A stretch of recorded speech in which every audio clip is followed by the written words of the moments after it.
తేనె పంచదార కన్న మధురము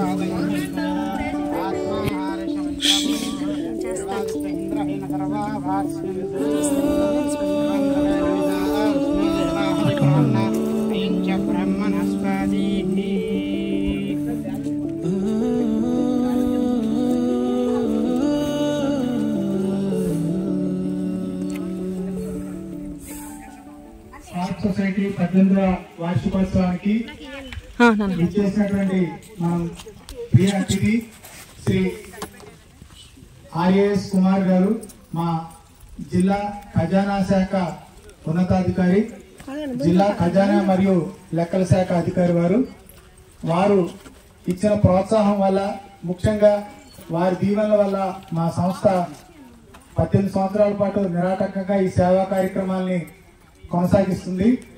మా కార్యక్రమంలో ఈరోజు విచ్చేసినటువంటి ప్రియ అతిథి శ్రీ ఆర్ఎస్ కుమార్ గారికి మరొకసారి ధన్యవాదాలు తెలియజేసుకుంటూ మా అమ్మగారిని అలాగే మా శ్రీమతి గారిని వేదికను అలంకరించవలసిందిగా కోరుతున్నాం. అలాగే మా అత్తయ్య గారు,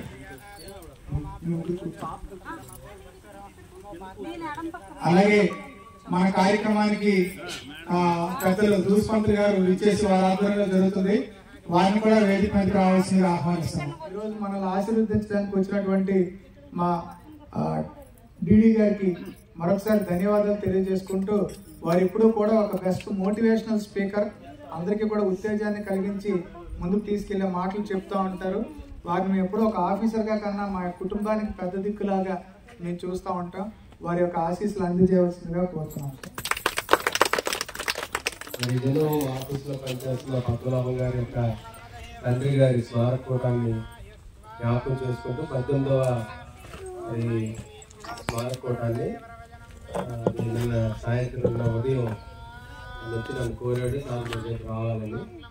ప్రాబ్లం ఏంటంటే నాకు మా నాన్నగారి స్మారకం ఉందండి, అంటే మరి తల్లిదండ్రులు గౌరవించిన బాధ్యత మనకు ఉంది కాబట్టి తప్పకుండా వారి తండ్రి అయినా మా తండ్రి అయినా మనందరం ఈ విశ్వంలో అందరూ ఒక కుటుంబానికి చెందిన వాళ్ళు.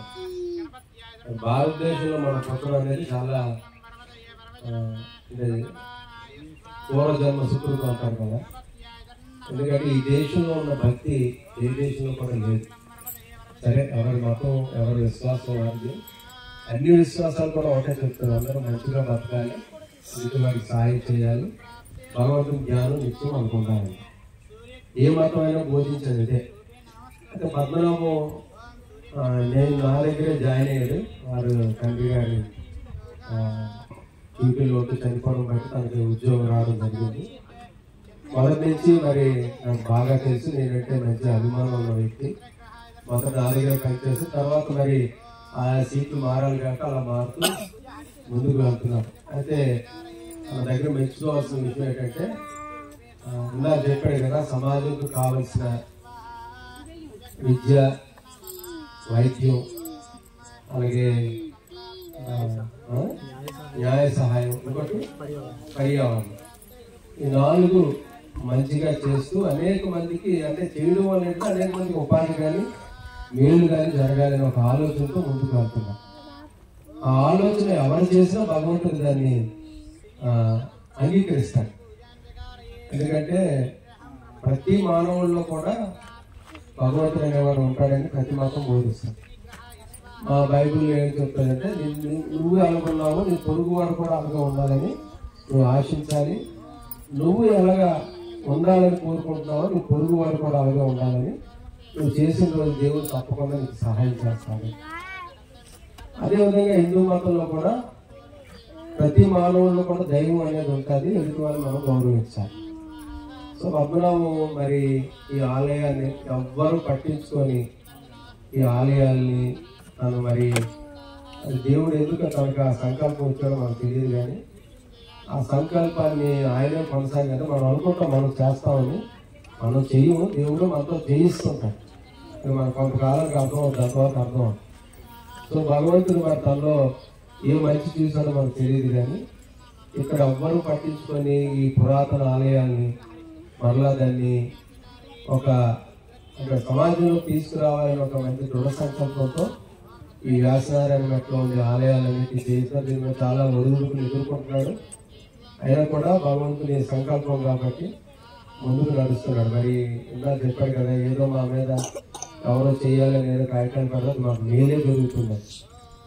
బైబిల్లో కూడా ఒక మాట ఉంటుంది, ఏంటంటే నీకు వ్యతిరేకంగా ఎవరు ఏది చేసినా అది ఎప్పటికీ కూడా, అంటే చెడ్డను తలంచి మంచి చేస్తే ఓకే, మనం చెడు చేయాలని ఏదైనా ఎవరైనా తలస్తే అది ఎప్పుడు కూడా వర్తిల్లదని ఉంటుంది.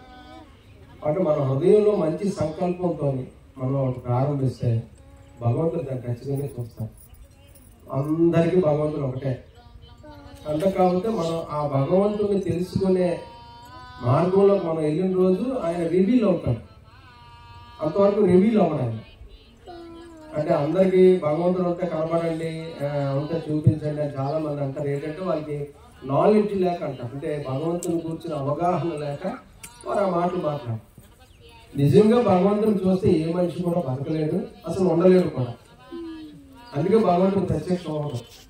ప్రత్యక్షం అయ్యాడా ఇంకా అతని జీవితం మారిపోతుందా. చెప్పాడు కదా రామదాస్, మనకి తెలుసు భక్త రామదాసు భగవంతుని తెలుసుకున్నాడు కాబట్టి, చూశాడు కాబట్టి ఇంకా భగవంతుడు లేను అయిపోయాడు. మనం కూడా భగవంతుని చూసాం అనుకోండి, అసలు బతికేందుకని వదిలేస్తాం. ఇంకా అందరూ వైరాగ్యం, ప్రపంచంతో వైరాగ్యంలోకి వెళ్ళిపోతుంది కాబట్టి ఆయన లేదు. అది ఎవరికైతే ప్రశ్న ఉంటుందో, కోరిక ఉంటుందో, నెక్స్ట్ ఎవరి నాలెడ్జ్ బట్టి వాళ్ళకి దేవుడు ప్రత్యక్షం అవుతూ ఉంటారు. ఎవ్వరు లేరు అనుకోండి, అసలు నాలెడ్జ్ లేని వాళ్ళకి డైరెక్ట్గా ప్రత్యక్షం అవుతారు. జ్ఞానం ఉండి బాగా ఆలోచన ఉన్నోళ్ళకి వారి ఆలోచన జ్ఞానం ద్వారా కనుగొనేటట్టు చేస్తారు. అలాగే దేవుని ప్రత్యక్షతలన్నీ జరుగుతాయి. సో మన అందరం భగవంతుని పెట్టలేదు, కానీ అసలు నిజమైన భగవంతుడు ఎవరు అనేది ఎవరో చెప్తే కదా, ఎవరికి వాళ్ళు తెలుసుకోవాలి. నిజమైన భగవంతుడు అనేది ఎవరికి వాళ్ళు తెలుసుకోవాలి. ఆ భగవంతుని తెలుసుకోవడానికి ఆయా రూపాల్లో ఇలాంటి కార్యక్రమాల్లో మరి దేవుడు తన ప్రత్యక్షతను మనకి ఇస్తాడో అది మనం నేర్చుకోవాలి. అలాగే తన తండ్రి గారి మీద ఉండే ఆ మంచి నమ్మకంతో ఆయన పేరున ఈ వ్యాసనారాయణ మెట్లంతా బాగు చేయాలని మరి సంకల్పం అయితే స్టార్ట్ చేశాడు. తప్పకుండా ఏదో రోజు ఇది సక్సెస్ అవుతుంది. మనం కాకపోయినా మన తరతరాల పిల్లలైనా అది చూస్తాం. అంతే కదా, మనం చూడండి కొన్ని ఆలయాలు కడతారు, ఎప్పుడో కడతారు, అది ఈ రోజుకి పెద్ద సెంటర్లు అయిపోతాయి. ఎందుకు అయిపోయాయంటే రాను రాను రాను డెవలప్ అవుతుంది. ఆ రోజు అలా సంకల్పం చేయకపోతే ఈ రోజు అది కూడా జరిగింది. మరి తను ఒక మంచి సంకల్పంతో ఇక్కడ ఉన్న ఈ వ్యాసనారాయణ మెట్లో ఉన్న పాత దేవాలయాలన్నీ బాగు చేయాలని, ప్రజల్లో తీసుకురావాలని తను ప్రారంభించాడు. ఈ ప్రారంభాన్ని దేవుడే కొనసాగిస్తే, అంటే మనం ఒక ఉజ్వలమైన భవిష్యత్తు ఈ ఏరియా అంతా చూడాలి అంటే అది తన లైఫ్ టైంలోనే అవ్వచ్చు, లేకపోతే తన తదనంతరం పిల్లల లైఫ్ టైంలోనైనా అవ్వచ్చు. ఎప్పటికైనా జరుగుతుంది. ఒక మంచి ఆలోచనతో, మంచి ఉద్దేశంతో కార్యక్రమాన్ని మనం ప్రారంభిస్తే తప్పకుండా భగవంతుడు దాన్ని కథాస్తాడు, చేస్తాడు. తన సహాయం అనేక మంది ద్వారా మనకి అనుగ్రహిస్తాడు. సో తను సంకల్పించిన ఈ యొక్క ఆధ్యాత్మిక చింతన, అలాగే విద్య, వైద్యం, పర్యావరణ రక్షణ, న్యాయం, ఇవన్నీ కూడా మంచివి. ఇవన్నీ కూడా ప్రజలకు మేలు చేయాలనే ఉద్దేశంతో తన చేస్తున్న సంకల్పాన్ని భగవంతుడు తప్పకుండా తీరుస్తాడు. అలాగే తన కుటుంబాన్ని కూడా మరి చిన్నజీఆర్ స్వామి గారు చెప్పినట్లు పాత దేవాలయాలన్నీ మీరు సంరక్షించండి, భగవంతుడు మీ కుటుంబాన్ని క్షేమంగా కాపాడుతారని ఒక మంచి నమ్మకంతో తన కుటుంబం బాగుండాలని, ఆ కుటుంబం ద్వారా సమాజానికి మేలు చేయాలని తన తలంచిన సంకల్పాన్ని భగవంతుడు ఆశీర్వదించాలని, రానున్న కాలంలో ఇంకా ఈ యొక్క ప్రాంతం అంతా అనేక మందికి భక్తి నిలయంగా మారాలని నేను కోరుకుంటూ, తన మనసులో ఏదైతే సంకల్పిస్తున్నాడో ఆ తండ్రి గారి ఉద్దేశాన్ని, అలాగే తన ఇద్దరు బిడ్డలు అందరినీ కూడా దేవుడు చల్లగా చూడాలని కోరుకుంటూ నాకు ఇచ్చిన అవకాశం బట్టి అందరూ కూడా నమస్కారం. Thank you so much sir. ముఖ్యంగా మనం అందరూ పునర్జన్మ అంటాం కదా, బతికుండగానే మళ్ళీ బతకడం అన్నమాట. మళ్ళీ మనకి వస్తుంది. తెలుసో తెలియకో మేము ఉద్యమాల్లోని చురుగ్గా పాల్గొనేవాళ్ళం అన్నమాట. ఈ సమైక్యాంధ్ర ఉద్యమం అనేసి ఎన్జిఓస్ మా నాయకులు ఏదైనా పిలిపిస్తే మా సార్ దైవాలు నాకు చిన్న పదవి కూడా ఉంది. ఆ పదవి తీరుమని నేను ఆ ఉద్యమాల్లో చాలా చురుగ్గా ఉండేవాడిని. సార్ ఇప్పుడు చెప్పినట్టు దేవుడు డైరెక్ట్ గా కనపడతాడు, ఏదో ఒక రూపంలో మన దగ్గరికి వచ్చి మనకి సహాయం పొందుతుంది. అది ఎలా జరిగింది అంటే వీరి అన్నగారైనటువంటి ఆర్ఎస్ జాన్ గారి వల్ల. ఆయనకి సంఘమిత్ర అని పేరు ఉందన్నమాట.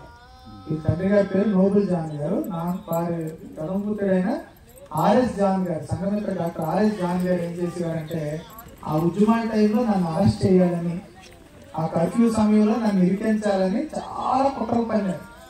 ఆయన నన్ను ఏం చేసేవారంటే 19 నీకు పని ఉందని చెప్పి రోజు నన్ను కారు ఎక్కించుకొని తీసుకెళ్తున్నారు. ఎక్కడికి తీసుకెళ్తున్నారో మా ఇంట్లో కూడా తెలియదు, నాకు తెలియదు. ఏమంటే నువ్వు నీతో పని ఉందని, పని ఏమి ఉండేది కాదు. తీసుకెళ్ళేవారు, టీ ఇప్పించేవారు, భోజనం పెట్టేవారు, ఓ 2-3 రోజులలో మీటింగ్లు అవి చేయించేవారు, మళ్ళీ తీసుకొచ్చి ఇంటి దగ్గర కారులో పెట్టేవారు. సొంత బిడ్డలాగా ఆ వారం 10 రోజులు నాకు ఆయన పునర్జన్మ ఇచ్చారు. ఆయన చేసే పని ఏంటో నాకు అప్పుడు తెలియలేదు. తర్వాత మా మిత్రులు ఒకరు చెప్తే తెలిసింది, నీ మీద ఇలాగ జరిగింది, నేను ఎలాగైనా కేసుల్లో పెట్టేద్దామని, నేను ఎలాగైనా ఇరికించేద్దామని.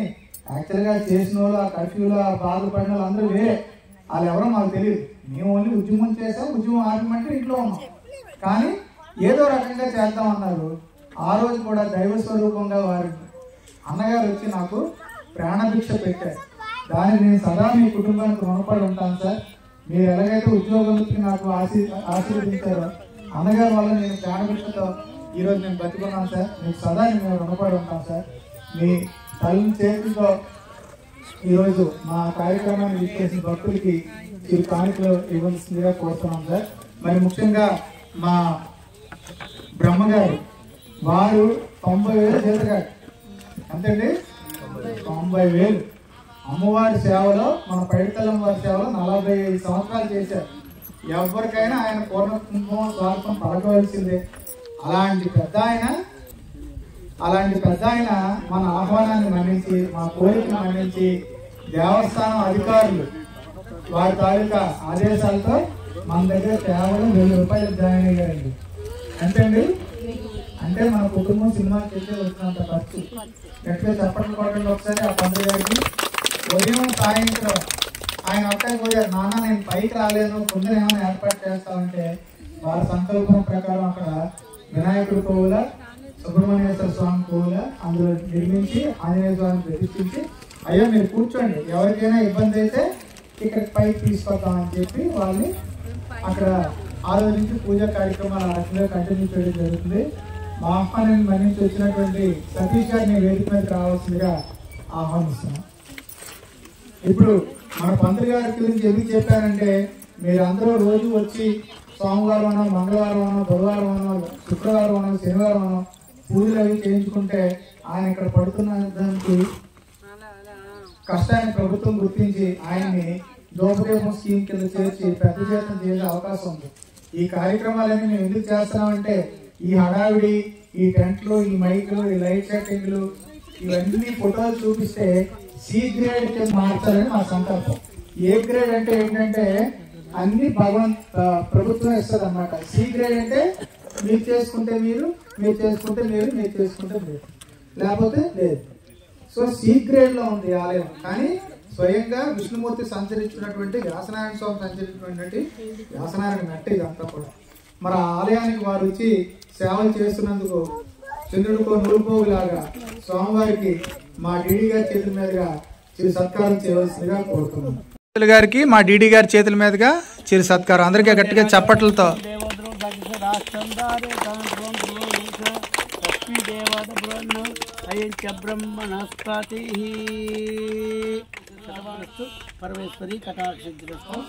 బ్రదర్ ఆఫ్ సోషల్ సర్వీస్ అంటే సమాజానికి ఒక బ్రదర్ లాగా సోషల్ సర్వీస్ చేసే వ్యక్తిని బాస్ సతీష్ గారిని ఎంపిక చేయడం జరిగింది.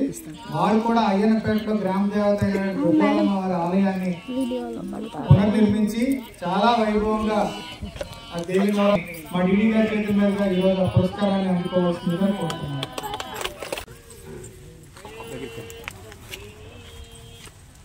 గట్టిగా చప్పట్లతో అమ్మవారిని అంత అందంగా ప్రతి సంవత్సరం కూడా ఆరే అలంకరిస్తూ ఉంటారు. వారిని చూసి మేము నేర్చుకున్న అమ్మవారిని స్వామివారిని ఎలా అలంకరించాలనేది. ఖజానా శాఖ అధికారి గిరి గారి అయినటువంటి ఆర్ఎస్ కుమార్ గారికి మరియు ఇక్కడ విచ్చేసిన పెద్దలు అందరికీ మరియు పిల్లలందరికీ స్వామి అనుగ్రహం కలగాలని కోరుకుంటూ ఈ అవకాశం స్వామి అక్కడ ప్రసాదించినందుకు ఎంతో రుణపడినా అనుకుంటున్నాం. ఎందుకంటే రుణాల బంధేన పశుపక్షాన అంటారు. ఏదో రుణం ఉంటే గానీ పశు జన్మ మనిషి జన్మ ఎత్తలేమంట. కాబట్టి మరి మా బాధ్యతగా మేము రుణం తీసుకుంటామని అనుకుంటున్నామే తప్ప మేము చేస్తున్నాం అనుకోవట్లేదు. ఈ సాయంలో ఎంతో ప్రాముఖ్యత ఉంది. విజయనగరం కిందకు ఉంటుంది చెయ్యి అంటే నా పాదాలు సేవిస్తే నేను రక్షిస్తాను. ఒళ్ళిని కూడా ఉండిపోతా ఉంటుంది. మరి బయటకు వచ్చిన తర్వాత రకరకాల వ్యాపకాల మీద ఉంటాం. మరి అవన్నీ భరిస్తూ ఆ కుటుంబం తాలూకా ఆశీస్సులతో, ముఖ్యంగా మా అధికారుల తాలూకా ఆశీస్సులతో నేను ఇంత బాగా చేయగలుగుతానని అనుకుంటున్నాను. వీటన్నిటికీ వెనక మన సార్ చెప్పినట్టు ఒక సుప్రీం పవర్ ఉంటుంది. మనం ఏదైనా కార్యక్రమం చేస్తున్నప్పుడు ఇప్పుడు ఉదాహరణకి అయ్యప్ప దీక్ష ఉంది. మాలు తీసేస్తే నాకు తెలియదు, మాల్లో ఉన్నప్పుడు మాత్రం దేవుడిని అనుభూతి చెందగలుగుతాం. కాలనీ పెద్దలందరూ కూడా మాట ఇచ్చారు, ఇక్కడ ఏది జరగకుండా చేస్తాం, మీ కార్యక్రమాలు మీరు నిర్వహించుకోండి, మా ఆడవాళ్ళందరూ పూజలకు వస్తారు, అంతా బాగా చెయ్యండి. అదంతా ఏంటంటే మా అధికారి గారి రూపంలో, ఎస్పీ గారి రూపంలో, స్థానిక పెద్దల రూపంలో, ముఖ్యంగా ఈ తల్లుల రూపంలో ఆ భగవంతుడు వస్తూ ఉంటాడు అన్నమాట. సార్ చెప్పినట్టు భగవంతుడు మనం తెలుసుకోవాలి, అనుభూతి చెందాలన్నమాట.